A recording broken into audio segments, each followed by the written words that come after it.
निशा digital recording studio Madhuban.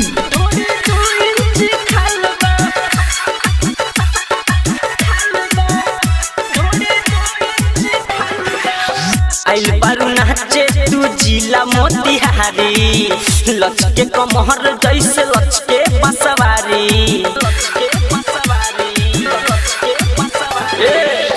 आइल बारू नाचे तू जिला मोतिहारी, लचके कमहर जैसे लचके बसवारी।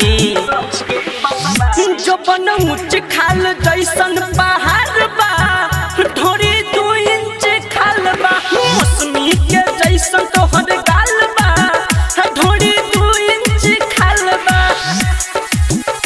ढोरी 2 इंच खाल बा, खाल बा, खाल बा, खाल बा। मौसमी के जैसन तोहर गाल बा, ढोरी 2 इंच खाल बा। निशा डिजिटल रिकॉर्डिंग स्टूडियो मधुबन। सचहू में जान तू तो बारू रसीली हो, राउटी में चल धन माजा खूबे मिली हो। माजा खूबे मिली हो, ए माली चल ना। सचहू में जान तू तो बारू रसीली हो, राउटी में चल जान माजा खूबे मिली हो। माजा खूबे मिली हो। बारू तू भी जोर तोहर कौन न जोरा, 16 के उमर है समान बाटे कोरा। हाय बरतिया में तोहरे बोल पाल बा, ढोरी 2 इंच खाल बा।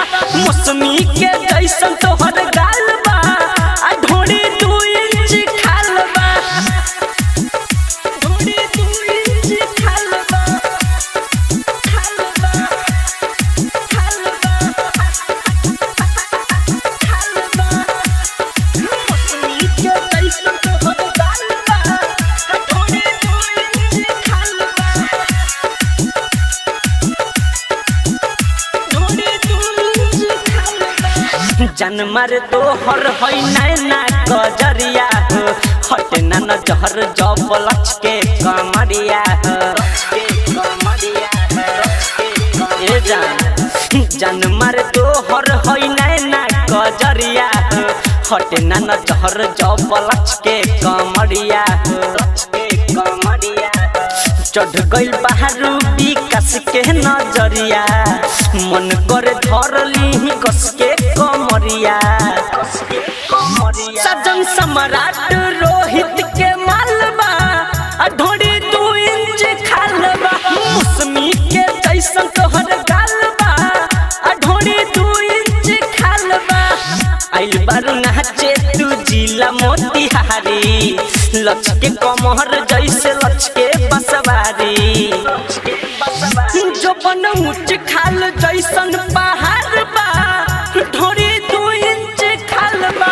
मौसमी के जैसन तोहर गाल बा, ढोरी 2 इंच खाल बा। निशा डिजिटल रिकॉर्डिंग स्टूडियो मधुबन।